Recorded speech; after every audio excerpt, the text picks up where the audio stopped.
1, ram reverse lunges. We have the 55-pound ram for the men, 33 for the ladies. We're going to start with the rack position. On the sound of 3, 2, 1, go, the athlete's going to pick up the ram. You have two options to rack it. You can rack it on your shoulders, or you can single side rack it on either side. There's benefits of each. We'll start with the back rack. If it's on your shoulders, it's going to keep you balanced.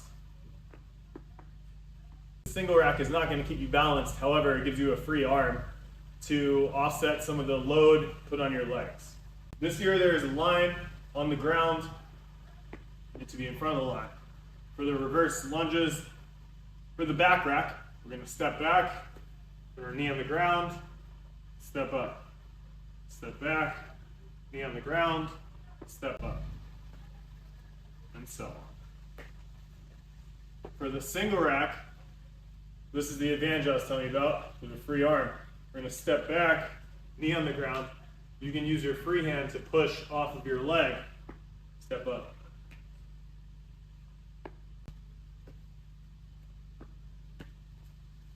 Thanks to our friends over at Strive, these fancy shorts with these electrodes in them and this little blinking light, we can tell our muscle activation on the lunges and the rest of the stations.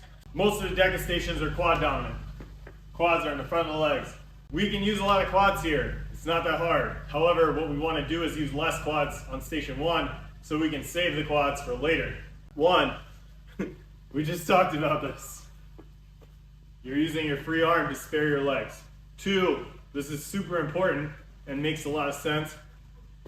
If you step back shallow, you come up on your toes, you're meeting the movement standard, but you're all quads.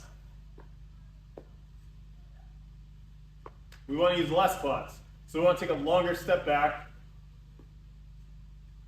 drive that heel into the ground,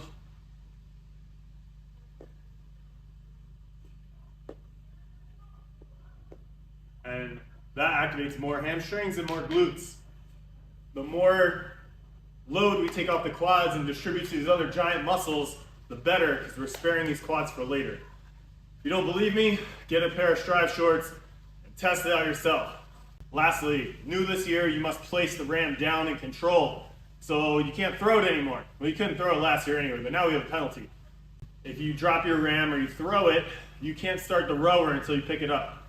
So if you get on the rower and you start pulling and your ram's rolling down the parking lot, none of those meters count until you get your ram, replace it. Nothing crazy. All we need to do, put the ram in control and go. It can be placed down like that, but it has to be placed. It can't be thrown. If there's a bounce, that's where your judge is going to drag you back, chase it, make sure it's in control. So in summary, number 1, choose your rack wisely. If you don't have a lot of balance, double rack it. If you do, try it out on one side, try with that extra arm, and see if that helps you out. Try both sides, see which side you're more balanced on. Usually we have one side that's more or less balanced than the other. Number 2, make sure we're sparing our quads as much as possible. So take that long step back, dig that heel into the ground, and that's going to spare your quads. And 3, place your ram back where you found it before you go onto the rower. Good luck on the lunges. Come back to this video often. Share it with a friend. We can all do lunges super fast, but if it costs us all of our quad energy, it's going to suck later in the race. So be smart.